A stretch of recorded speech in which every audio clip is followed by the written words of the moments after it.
अस्सलाम वालेकुम everyone, welcome back to my channel. कैसे हैं आप सब? उम्मीद है कि आप सब खैरियत से होंगे। अल्हम्दुलिल्लाह हम भी ठीक हैं और मेरी दुआ है कि अल्लाह ताला आपको खुश व आबाद रखिए और तमाम हर किस्म की नागहानी आफतों और बलाओं से महफूज रखिए। आमीन सुम्मा आमीन। और शुरू करते हैं आज का व्लॉग। आज मैं आप लोगों के साथ शेयर करूँगी अपनी फुल डे रूटीन, मॉर्निंग से लेके इवनिंग तक की, कि क्या कुछ एक दिन में होता है।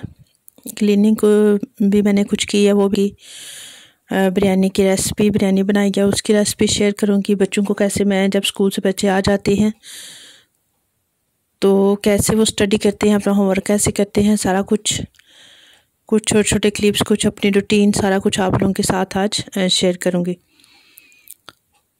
तो यहाँ हो रही है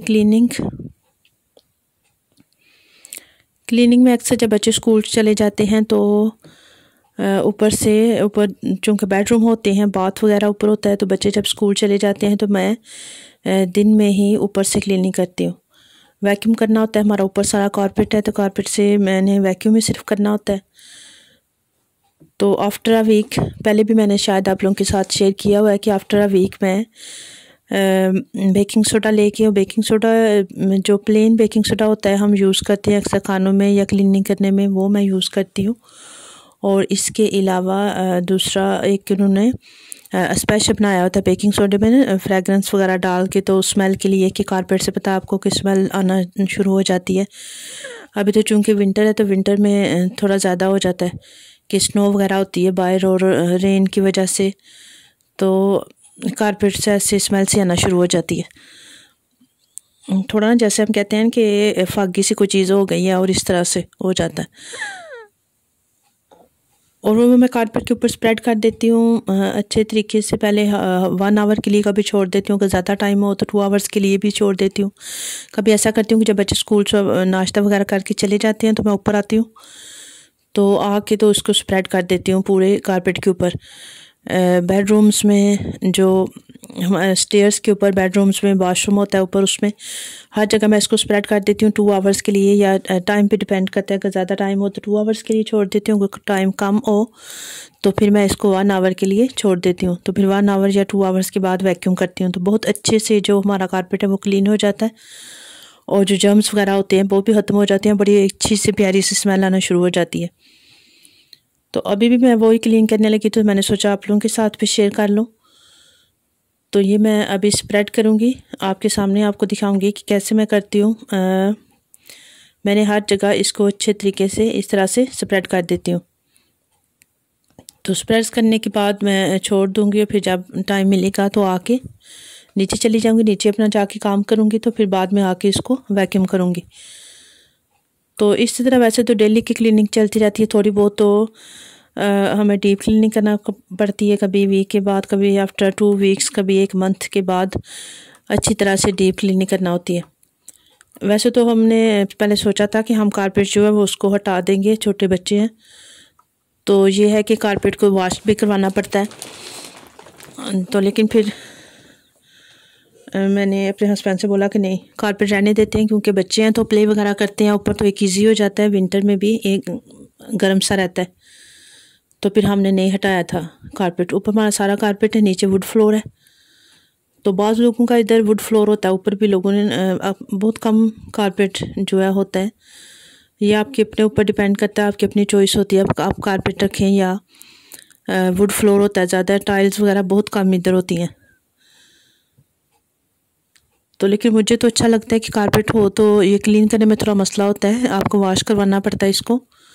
लेकिन ये है कि बहुत गर्म सा रहता है और बच्चों के लिए बड़ा इजी होता है कि बच्चे ऊपर प्ले कर सकें आराम से, जो हमने करना है ऊपर। ख़ास तौर पे विंटर में बहुत बेस्ट रहता है। तो मैंने बिरयानी बनानी थी, मैंने सोचा वो बना लेती हूँ पहले, तो फिर जाके ऊपर वैक्यूम कर लूँगी। लंच रेडी होगा तो मुझे टेंशन नहीं होगी, बच्चे स्कूल से आ जाएंगे तो उन्होंने आके लंच करना होता है। तो आज फरमाइश हुई थी बिरयानी की, बिरयानी बनाएं, तो मैंने सोचा पहले वो बना के तो फिर बाद में जाके ऊपर से वैक्यूम कर लूँगी। तो मैं नीचे आ गई थी, चिकन मैंने पहले निकाल के रखा हुआ था, मैरिनेट उसको कर दिया था मैंने, तो मैरिनेट हो गया था चिकन। अब मैं चिकन मसाला बनाऊँगी, साथ मैंने राइस भी कर दिए थे सोख, वो भी हो गए थे एक साथ। दोनों काम हो जाएंगे, एक तरफ मैं मसाला बनाऊंगी, दूसरी तरफ मैं राइस बॉईल कर लूँगी, तो थोड़ा जल्दी हो जाएगा। तो आपको पता ही है कि हमें यही होता है लेडीज़ को, माओं को, कि बच्चों के आने से पहले पहले जो काम ख़त्म हो जाए वही बेहतर है। तो एक तरह टाइम भी कम लगता है। तो मसाला मेरा रेडी हो गया था, राइस भी बॉईल हो गए थे। अब मैं इसको दम लगाऊंगी बिरयानी को। तो यही हमारा आज का लंच होगा। लंच की टेंशन मेरी ख़त्म हो गई है। हमें लंच की भी टेंशन होती है कि क्या बनाया आज। रोज़ एक नई टेंशन, एक नई सोच। सबसे ज़्यादा मेरे हाल में यही टेंशन होती है सब मदर्स को कि आज लंच में क्या बनाया, आज डिनर में क्या बनाया, आज क्या बनेगा। तो अभी देते हैं हम अपनी बिरयानी को दम, और फिर ऊपर जाके तो दोबारा से क्लीनिंग शुरू करती हूँ। तो अगर आपने पहले से थोड़ी तैयारी की हो तो बड़ा इजी हो जाता है। जब भी मैंने चिकन वगैरह ये मीट बनाना तो मैं रात को निकाल के उसको रख देती हूँ, तो वो एक तो डीफ्रोस्ट हो जाता है अच्छे तरीके से, और दूसरा ये है कि टाइम भी कम लगता है। अब मैंने चिकन निकाल के मैरिनेट करके रखा हुआ था, तो मेरे लिए बड़ा इजी हो गया। बहुत अच्छे से 1 घंटे में तकरीबन, हाँ 1 घंटा ही लगा है, तो बिरयानी मेरी रेडी हो गई है। अदरवाइज़ अगर मैं उसको अभी निकालती, फिर उसको डीफ्रोस्ट करती, फिर मैरिनेट करती, तो काफ़ी टाइम लेना था। तो दोनों काम मेरे हो गए, लंच भी रेडी हो गया, क्लीनिंग भी हो गई है।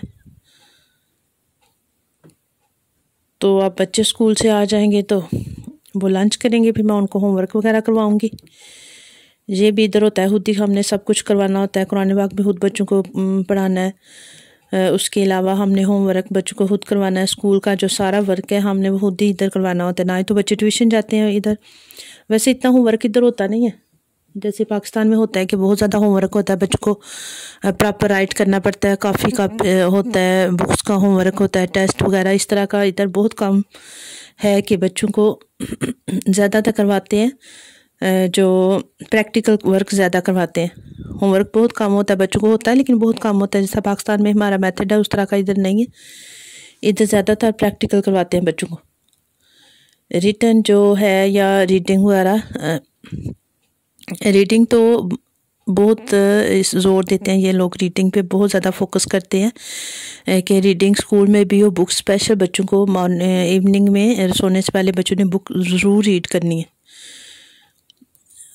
लाइब्रेरी डे होता है बच्चों का, तो लाइब्रेरी वाले दिन बच्चों ने लाइब्रेरी से बुक्स लेनी होती है। फिर दोबारा रिटर्न नेक्स्ट डे, जब वीक में एक डे इन्होंने रखा हुआ होता है कि इस डे आपने बुक्स लेनी है, तो इतने डेज़ आपने रखनी है, तो उस पूरी बुक को आपने फिनिश करके तब दोबारा से लाइब्रेरी में जमा करवाना, और नेक्स्ट बुक आपने लेनी है उधर से। तो बच्चों को सोने से पहले ये हैबिट ज़रूर बनी हुई होती है कि बच्चों ने बुक मस्ट रीड करनी है। तो अगर बड़े बच्चों में ये हैबिट हो तो फिर छोटे बच्चे उनको देख के ही साथ साथ खुद कर लेते हैं। तो बिरयानी वगैरह मेरी रेडी हो गई थी, ऊपर से क्लीनिंग में कर आई थी। तो अब भी बच्चों स्कूल से आ गए थे, तो इनको मैं राइटिंग करवा रही थी थोड़ी सी। जब जो बड़े बच्चे हैं वो होमवर्क करते हैं, तो ये छोटा मेरा बेटा ये भी साथ बैठ जाता है, इसको भी मैं बिठाती हूँ, इसको थोड़ा बहुत राइट करवाती हूँ। पहले यही सेम मेथड इसके साथ था, अब्दुल्ला के साथ। अब्दुल्ला ने अब स्कूल जाना शुरू कर दिया माशाल्लाह से, तो वो अब खुद से जो स्कूल का होमवर्क वगैरह होता है थोड़ा बहुत वो करता है। तो अब शावेज़ इनके साथ बैठ जाता है, छोटा मेरा सबसे बेटा है शावेज़, और वो इनके साथ बैठ जाता है, वो खुद से राइट करता है। इस तरह के मैं ले आती हूँ इनके लिए, तो बहुत ईजी हो जाता है। ये ऊपर से रेज़ भी हो जाते हैं, ड्राई रेज़ मार्कर से राइट करते हैं बच्चे, तो रेज़ हो जाता है। फिर दोबारा से इस पर बार बार आप लोग राइट करवा सकते हैं। तो ये प्रैक्टिस करते रहते हैं, इस तरह बच्चों के लिए ईजी हो जाता है कि एक दफ़ा राइट करते हैं फिर इसको रेज़ करते हैं। तो इधर हो रही है मम्मा की हेल्प। ये मेरा बेटा बहुत अच्छा है, बहुत मेरी हेल्प करता है। ये शाम का टाइम है तो इनका होमवर्क वगैरह हो गया, तो ये सब के बैग वगैरह निकाल के लंच बॉक्स निकालता है, फिर रखता है। वाटर बॉटल निकालते हैं सारे अपनी, और वॉश करने के लिए रखते हैं, तो अपने बैग एक जगह पे रख देते हैं ताकि सुबह इजी हो जाए। तो ये अभी ना सारे के बैग जो है वो रेडी करके रख रहा था एक सोफ़े पे कि मॉर्निंग में इजी हो जाए। तो मैं कहती अब्दुल्ला आप क्या कर रहे हो? तो कहता मम्मा की हेल्प कर रहा हूँ। मम्मा यू हेल्प, ये पूछता है कि आपको हेल्प चाहिए, तो मैं हेल्प करूँ तो फिर मैं कहती हूँ तो हेल्प करता है बड़ी है हर काम में तकरीबन इसको। आपने मेरी वीडियोस में देखा होगा अक्सर ये किचन में भी हेल्प करा रहा होता है, हर काम में इसको बड़ा शौक़ होता है कि मैं हेल्प कराऊँ आपकी। तो ये बड़ी हेल्प कराता है माशाल्लाह से। तो वाटर बॉटल वगैरह फिल अगर मॉर्निंग में भी इसके पास टाइम हो तो लंच बॉक्स बैग में रख देगा सबके, और वाटर बॉटल रखेगा, वाटर बॉटल फिल कर देगा। और इस तरह के छोटे छोटे काम इसको बड़ा मज़ा आता है करवाने में, हेल्प करवाने में। फिर मैं बोलती हूँ कि गुड जॉब अब्दुल्ला, तो बड़ा अच्छा बेटा मामा की हेल्प कराता है। तो फिर ज़्यादा खुश होकर ये करता है। तो जो छोटा है सबसे शावेज़, वो थोड़ा जेलस होता है, थोड़ी जेलसी फील करता है। तो फिर कहता है मामा मैं भी हेल्प कराऊं। तो वो भी छोटा है, उससे इतना काम तो होता नहीं है। तो ये है कि बच्चों में हैबिट होनी चाहिए थोड़ी बहुत हेल्प कराने की, एक दूसरे को देख के ही बच्चे मोटिवेट होते हैं और उनको नहीं रहने तो आपसे तो नहीं हेल्प डेवलप होती है कि हम हेल्प कराएं आपकी। आप नहीं कर सकते, अब ज़्यादा मैस कर दोगे। अगर आप बच्चों को बात देखा मैंने मदर्स को कि कहते हैं इस तरह, तो इससे बच्चे बहुत ज़्यादा डिमोटिवेट होते हैं। बच्चों में जो एक हेल्प करने का होता है जज्बा या काम करने का, तो बच्चे बिल्कुल ऐसे हो जाते हैं उससे। तो कोशिश किया करें बच्चों को साथ किया करें अपने, हर काम में इनको लगाया करें ताकि बच्चों में यह हैबिट डेवलप हो काम करने की और आपकी हेल्प करने की। आज का व्लॉग में यहीं तक था, मिलेंगे इंशाल्लाह नेक्स्ट व्लॉग में। आई होप सो आपको अगर थोड़ा बहुत भी व्लॉग पसंद आया तो प्लीज़ मेरे चैनल को लाइक करें, शेयर करें, सब्सक्राइब करें और मिलेंगे इंशाल्लाह नेक्स्ट वीडियो में। तब तक के लिए अल्लाह हाफिज़।